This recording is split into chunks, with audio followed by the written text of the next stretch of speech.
بسم الله الرحمن الرحيم.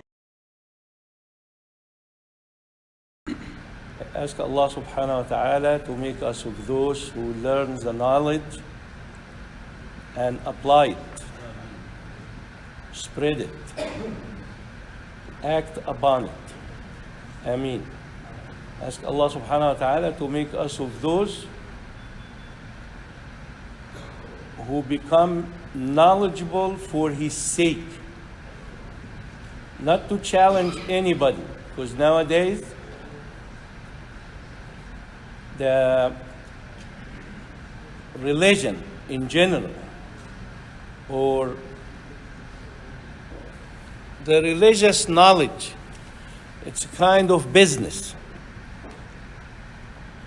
And it is to challenge. To challenge who, I don't know. Because no matter what, if you are the highest in knowledge, there is someone more knowledgeable than you.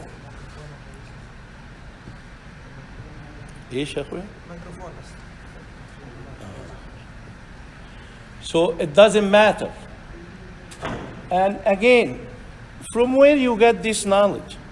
You get it from someone who is knowledgeable than you. So there is no such a challenge, no show off. The only thing that has no show off is the religious knowledge.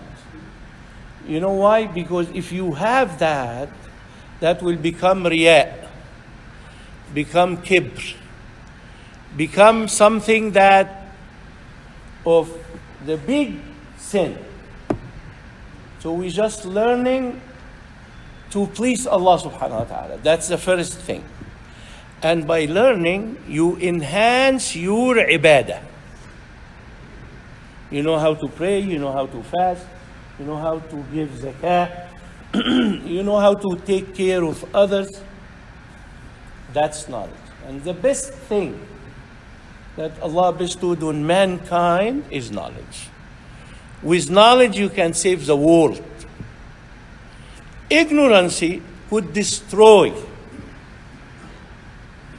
And we don't have to give examples of this, because you all know. And alhamdulillah, nowadays, knowledge to get it is very easy. It's not as difficult as before. Our teacher used to tell us, go buy this book. We spend days.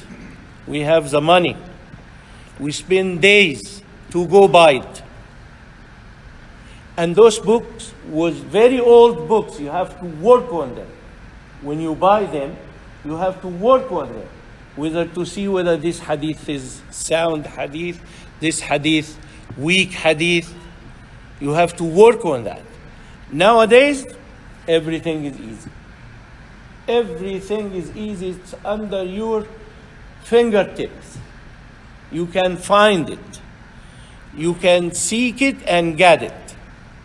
So let's all renew our niyyah that we're learning for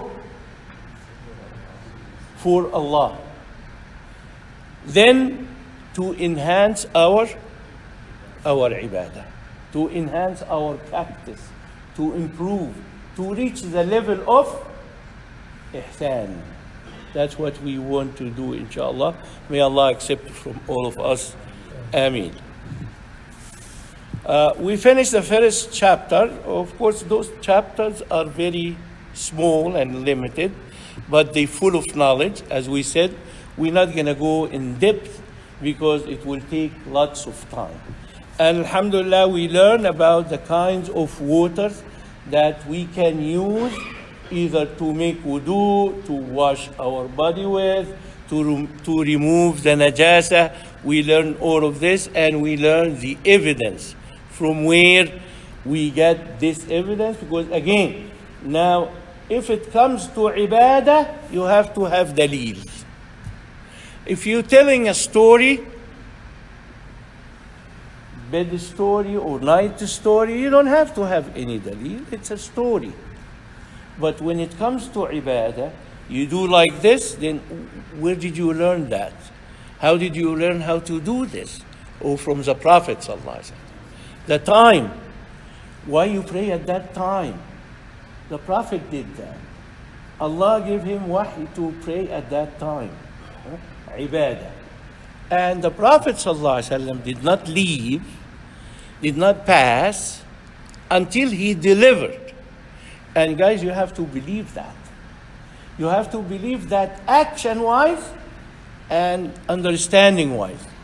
The Prophet ﷺ gave everything that Allah subhanahu wa ta'ala commanded him to give, whether it's little or big. You believe in that or not? We believe in that. And again, sometimes and that's where bid'ah come. Why bid'ah is no good? Huh? Why bid'ah is no good? And by the way, there is no something called bid'ah hasana or bid'ah sayyi'ah. Once it's called bid'ah, khalas, it's a bid'ah. You call it bid'ah. How come you describe it? It's a bid'ah and good. You can't. The Prophet ﷺ said, كل بدعة ضلالة. So if it's something hasan, that means have basic in Islam. And everybody always bring the hadith of Umar ibn Khattab radiallahu anhu about Taraweeh, when he said, ni'matul bid'ah. Like it is good in bid'ah. But I mean, salah is part of our religion. He did not say ni'matul bid'ah on something that does not exist. It have root. That's why he said. And anyway, when Umar ibn al-Khattab said that, Umar ibn al-Khattab radiallahu anhu is one of the scholars, one of the Sahaba from the first generation, which is the Prophet sallallahu alaihi wasallam gave authority and told us to learn from them. Even if you get something from their understanding, that means it is deen. The Prophet said that. He said, alaykum bi sunnati. Sunnat, the Prophet sallallahu alaihi wasallam. And then what? Wa sunnat al-khulafa al-rashid. Hadrat Abu Bakr, Hadrat Umar, Hadrat Uthman, Hadrat Ali, and the rest of the Sahaba. Khayrul Qurun Qarni, the best era, the best time. The best period of time is my time. Why is that? Because the seventh heaven connected with the earth by the wahi. And Allah subhanahu wa ta'ala watched every move, every muscle's move of the Prophet sallallahu alaihi wasallam. And if it's not in the right way, he sent wahi. Right? Remember when he met Abdullah ibn Maktoum, just smile, just frown face. We're not going to destroy anything, we're not going to harm nobody. And the man is blind. No harm done whatsoever. No, but this is not a khuluq of the Prophet. Wahi. Until now, we recite the surah. The best time is the time of the Prophet. And then the Prophet said, Thumma, whoever comes after me. Who comes after the Prophet? Sahaba. Whichever happened in there, that's deen. That's why Imam Malik ibn Anas, radiallahu anhu, when he have a book called Amalu Ahli al-Madinah, and the practice of the people of Medina. Imagine, when he came, he watched those people, the descendants of the Sahaba, how they pray, wrote it down. And that's an evidence. It is a sunnah. Their practice, it is a sunnah. Said, Amalu Ahli al-Madinah. You cannot argue with that. You cannot challenge this. You can't. That's sunnah. ثم الذين يلونهم. And then the follower, the student of the Sahaba radiallahu tabaraka ta'ala anhum. Now we learn also النجاسة. And our deen is deen al-tahara, the deen of purification, whether this purification in creed, in i'tiqad, in iman, in fahm, or in cleaning your body, cleaning your soul. Our deen is cleaning your soul and your body. Cleaning your soul from a shirk, to worship Allah, only Allah. Cleaning your soul and cleaning your body by making wudu, by making ghusl. That's our deen. And because we live in a society or on earth, things happen. One of them is a najasa. You get in touch with how you clean it. We learned that. You can clean it with many things. And you cannot pray with najasa whatsoever. And we learned the hadith of the Prophet ﷺ when he was praying. And his shoes have najasa in it. I mean, he took his shoes off and put it aside. And even the Sahaba followed him. Although their shoes were clean. But they did what the Prophet ﷺ did. And when they asked him after the prayer, he said, Jibreel came all the way. Just to tell the Prophet ﷺ, your shoes have najasa. Imagine it. What that tells you? That Allah is taking care of you. Allah is worried about you. Allah wants you to enter Al-Jannah, so He's teaching you. Even such a small thing, as I said, if you don't know that you have najasa and you pray, your salah is accepted. Because you don't know. The Prophet didn't know, but Allah wants to teach us the lessons. So even if it is a little thing, but Allah subhanahu wa ta'ala watching over His religion. And also we had few good questions that whether we can wash our clothes in the dry clean because they use najasa or whatsoever, and we explore that.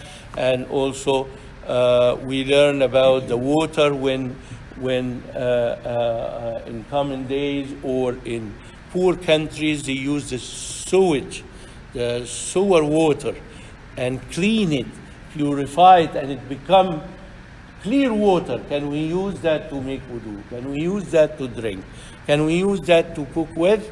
We said yes, you can use this. Today we take the next chapter, inshallah, if you reach it. Jazakallahu khairan. From فصل وجلود الميتة. بسم الله الرحمن الرحيم وبإسنادكم حفظكم الله وبارك الله فيكم إلى القاضي أبي شجاع. قال في فصل وجلود الميتة تطهر بالدباغ إلا جلد الكلب والخنزير وما تولد منهما أو من أحدهما وعظم الميتة وشعرها نجس إلا الآدمي. جزاك الله خير. Now we have to study in this chapter that Al-Imam said, as we said, we're studying Fiqh Shafi'i, right? As an entrance. We're not asking anyone to follow, but just to broaden your mind. Maybe you know Hanafi madhab, what they say about Juru, and we will explain that. Maybe you know Maliki madhab, is fine. But we just taken this book as a guide where to go, because fiqh is big. Fiqh is very big. In this chapter we could stay the whole year explaining and digging knowledge and reading opinion from the scholars. Just those 2 lines here.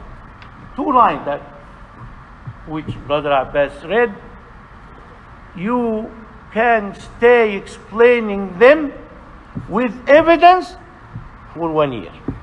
And there is many books being written about that. It's not, do not belittle those 2 lines. In those 2 lines, he said fasl means chapter, means something else, but new chapter, but is connected. We studied tahara, how to make wudu, with what kind of water, and how to remove najasa, with what kind of water, or the methods to remove najasa. Now you come, he mentioned that, let's say, al-mayta, the dead animals. And now we have the dead animals, 2 kinds. Those animals you eat, of course, after you slaughter, is dead. It is dead animal, but you slaughter it, and because you slaughter it, you eat it, and this animal have its own ruling, and also the animals that you do not eat. Let's say lion, let's say donkey. Although in Egypt they slaughter donkey for them as cows, and they sell donkey for them. Hasbunallah wa ni'mal wakil. In Egypt they slaughter it, and people don't know, and it's been going all over the country. But we do not eat donkey. It's different than horse. Horse, we can eat horse. We don't eat, but we eat the horse meat. They say is very good. Inshallah, if you have a chance to go to France or even somewhere here, they sell that. They sell that. So horse is an animal that we eat. Also rabbit. Some people don't eat. I don't care what you eat. What you eat, what you don't eat, that's your preference. But we're talking about religion. If you don't eat rabbit, don't tell me rabbit is haram. No, you cannot say that. Even some people eat cats. So it's people during the Prophet time, sallallahu alaihi wasallam, they used to eat something called a dab. And a dab is an animal like this, lives in the desert, and I mean, it looks strange. And even if you see it, even if someone eat it, you don't eat it. If you see it, you will not come near it. And they used to eat it during the Prophet time, sallallahu alaihi wasallam. And they even invited the Prophet and put it on his table. The Prophet didn't eat it, but he didn't say haram. He said just nafsi ta'ab. Like when you see something and Allah, it's food, it's good. May Allah bless you, you eat. I don't eat it. Huh? But to me, I eat everything, just for you to know, guys. So, what you eat, what you don't eat, that's your preference. But what the Sharia said about food is something else. Completely something else. So, we have those 2 kinds of animals. Also from the animals, there is animals that Allah forbid it. And He forbid the meat. Now, like lahm al-khinzir, right? Everybody knows. You cannot eat khinzir. So lahm al-khinzir is, we're talking here about najasa. Is najas. Rijs. No good. So if you, lahm khinzir, lahm itself, come to you, even the scholars say, okay, the lahm is either najasa hukmiya or najasa ayniya. What you mean by najasa ayniya and najasa hukmiya? Like if it is najasa touches your clothes, you need to clean it. Some of them said no, it's not from that kind. It is najasa hukmiya, ta'khudh hukm al-najasa. They even went that far. And also al-kalb. Al-kalb, we have hadith. In hadith is in, al-kalb is is najis. Which part of al-kalb? The scholars have different of opinion. Now, Islam benefits humanity. Islam does not waste anything.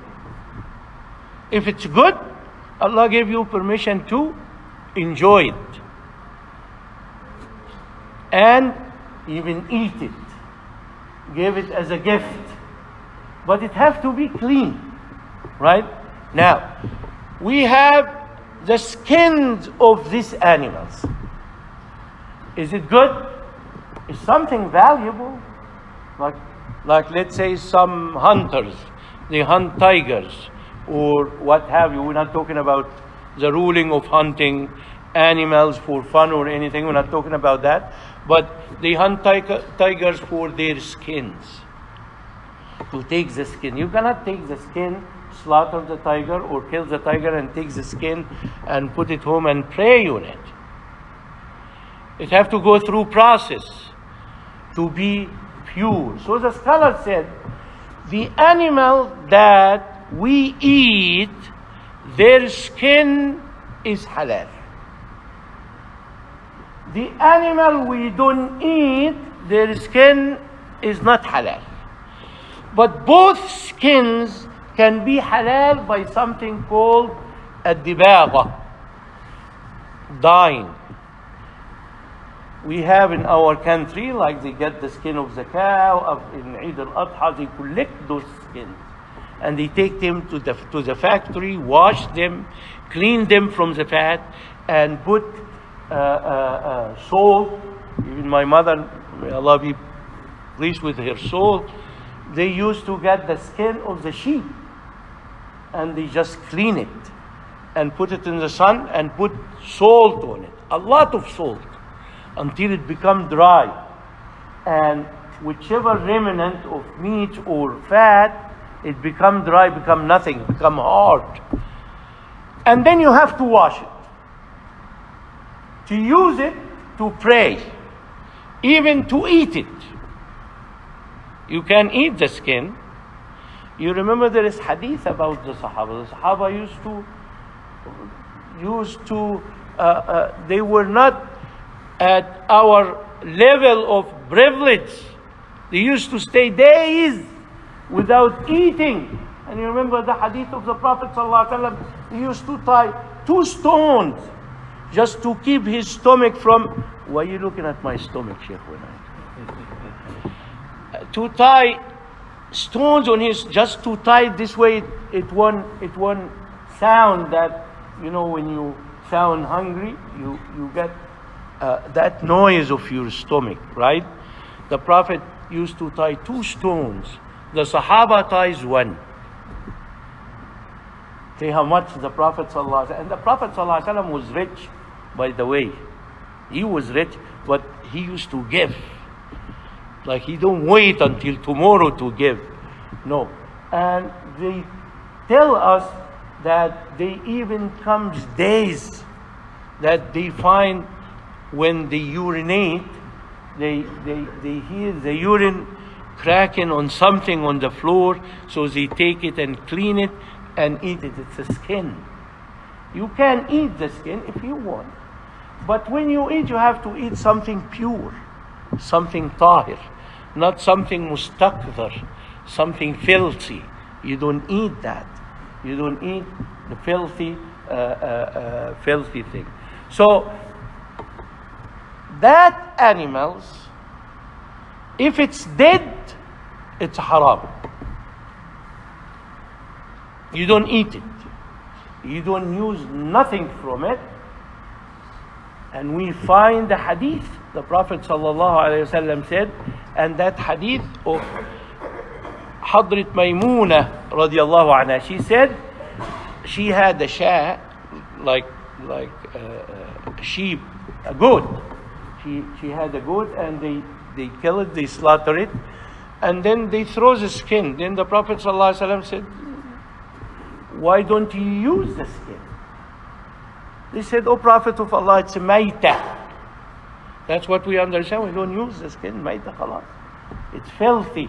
We don't use it. Then the Prophet said, no, But if you clean it, if you dye it, then it's good for you. It is tahir. And even more than that, there is one hadith, the Prophet ﷺ said, إِذَا دُبِغَ الْإِهَابِ فَقَدْ طَهُرْ.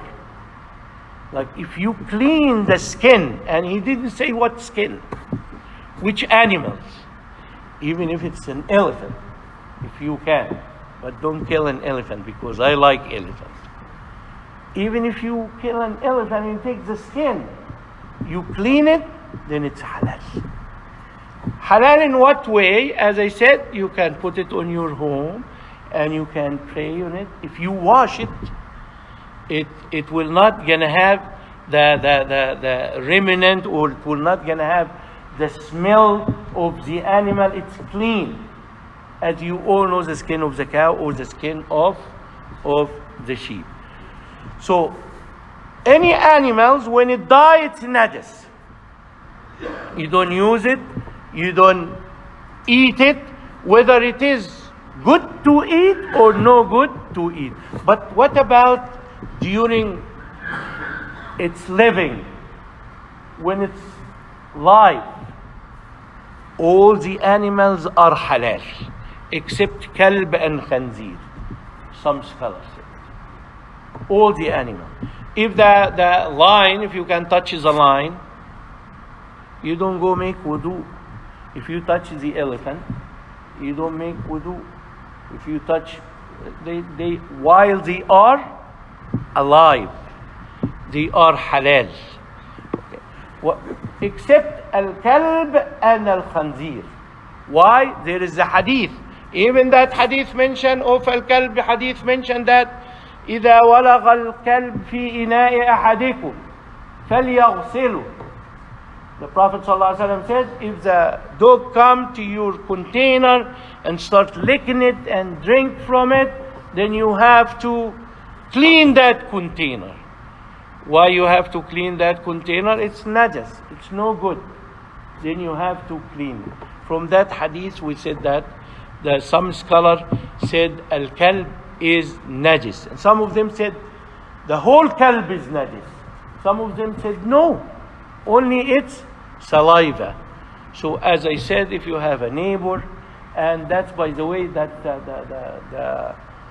the opinion of Al-Imam Malik. And as you know, Al-Imam Malik from Al-Madinah, he knows. He knows. And he sees, in Medina used to have khanzir, used to have dogs, right? And those living there. And even they lived during the Prophet ﷺ. We never heard that a Sahabi touched the khanzir and then he washed his hand. Even the khanzir. But what's haram is,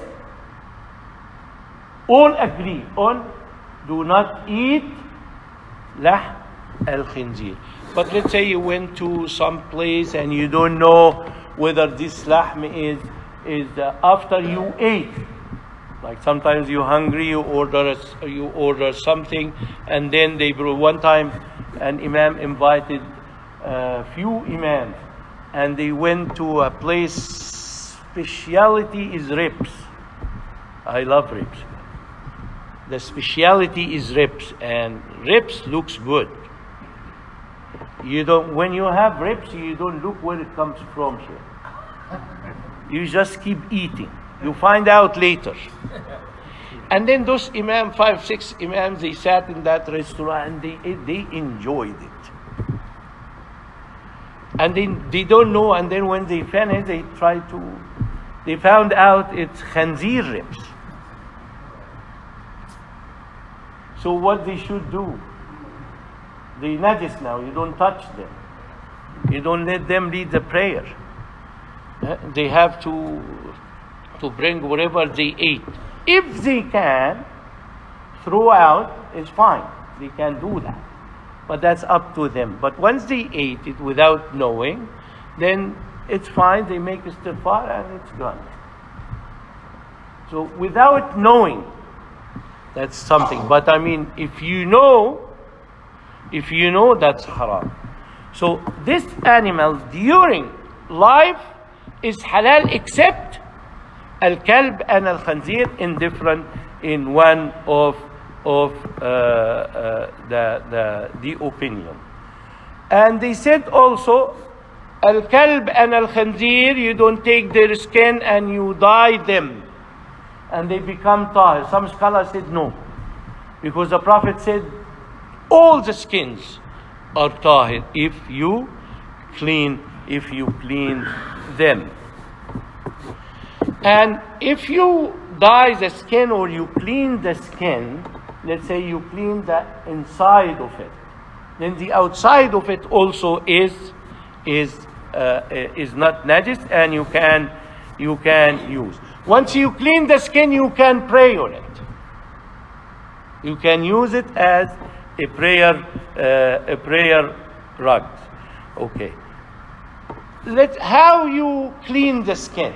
You can clean the skin either by water, washing it, salt, or you can clean the skin with something najas, also something filthy, to take the najasa away from it. You can clean it with it. You don't have nothing except that, or even this is the way they do it. They get something out of khanzir and they clean the skin with. People don't know better. The skin will be clean, but to use it as a prayer rug or to use it in your house, you have to wash it after it gets cleaned, after it becomes dry. So you can clean the skin with najasa or with tahara. But both of them, after you finish dyeing the skin or after you finish cleaning it, you have to wash it to be able to use that skin. Let's say you get that skin, it's already clean and hard, and you use it or soft. If you wash it, if you put it in the water, it won't come back to the previous stage, that najasa. No, it's still tahir, as long as three conditions. One of them, that it doesn't have any remnant, doesn't have any meat in it, like the skin of the dog, the skin of the sheep. Sometimes when the butcher cut the skin, a little pieces of the skin is there. As long as this pieces is not there, have to be clean. That's one thing. Completely clean, only skin. And also, it's not filthy smells, like rotten smell. The smell is gone. You remember in a najasa, to remove a najasa, you have to take care of the mass of the najasa, the thing that is najis. You have to clean it, and you have to clean the color if you can. And what else? The smell. The smell, of course, if you can. So the skin have to have, after cleaning it, nice smell. What says that al-mayta is haram? Allah said, حرمت عليكم الميتة. Anything dead is haram. We're talking about general, norm. Let's say you are in the desert and you traveling, you have nothing to eat, and then you find dead animals. Or let's say you find a glass of wine. I don't know how that will happen, but maybe you find a glass of wine there and you thirsty. That's called darura. And there is two different things, either darura or haja. Haja, something you need. If you don't get it, it will not harm you that much. Like nowadays, we have a fridge in the house.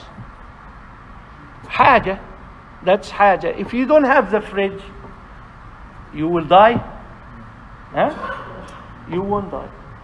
When the fridge invented, my mother, may Allah be pleased with her soul, she bought the biggest fridge she can find. Of course, using my father's money. He used to be mad. May Allah be pleased with them also. He used to be very mad. But she bought the biggest fridge. We are seven, alhamdulillah. Seven siblings, brothers and sisters. And then father said, what are you going to put in the fridge? She said, food. Said, food in the stomach of your children. We don't have remnant. I mean, when we eat it. The only thing left is the wood of the table. And if we can eat that, we would have eaten it. But nothing. We used to put water. That's before. Now you need fridge to reserve food. But if you don't have it, some people don't have fridge. So this is haja. But necessity is something different. Necessity take you to the level of death. And if you reach the level of death, anything halal for you. But it's not halal, you bring this dead chicken in the desert you found, and then you make a bonfire and you barbecue and you eat the whole chicken. You eat the whole khanzir. You eat what keeps you going. That's it. You don't even reach the fullness of stomach. That's what you, because it is haram. But you eat to keep yourself alive. You drink from the wine, you're thirsty, and you're gonna be dead if you don't drink, and you find this bottle of wine. So you say, Alhamdulillah. Then you open the bottle and start drinking all of it. That's not allowed. You drink what it keeps you going. That's in Ad-Darura. Inshallah, we will be finishing after, inshallah, those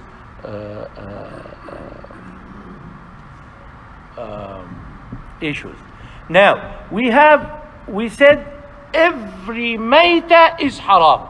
What about insan? Insan is hayawan too, right? Huh? What about insan? Insan is honored, alive and dead. وَلَقَدْ كَرَّمْنَا بَنِي آدَمَ. So insan is not najis. But what about eating insan? وَلَقَدْ كَرَّمْنَا. You don't eat insan. Huh? So al-insan is not najis, whether it is alive or it is dead. Anything will harm you is no good. Is najis. Is haram to eat. Now what about, you remember smoking? Smoking before, everyone smokes. And smoke was a style. And if you want to show you are a man, then you smoke. And you ask the scholars, they say, Wallahi, it's makruh. They didn't know it's harmful. But nowadays, the Jew gave fatwa, it is haram. Christian, they give fatwa, it is haram. Doctors, they give fatwa, it is haram. They know it is harmful. That's why it is haram. That's in general. So we learn that the animals, as long as it is alive, it is not najis. So if you have your neighbor's dog come by you and you pet him, you nice doggy to make him happy, do that. You don't have to wash yourself 7 times with water and 1 time with dust. You don't have to do that. But beware of its saliva. That's the only thing you do. What about khanzir? Khanzir, all the scholars, the evidence is the meat, it is haram. Concerning the khanzir, alive, najis or not najis, we're not talking haram or halal here. We're talking najis. You went to the pet store and your child touches the khanzir. Oh, she don't know. She doesn't know any. Oh, nice animals. Huh? I don't know how nice, but that's the way they see it. is nice, and then they touch it, they pat it, you know, it's fine, no problem. Wash your hand and that's it. Some people say, al-khanzir like dog.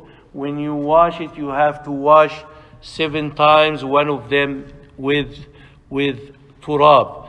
But I mean, some scholars said as long as, and one of them is Ibn Taymiyyah and Imam Malik, and those are heavy scholars here. Those scholars, they're not saying anything just like that. They have the knowledge and the evidence.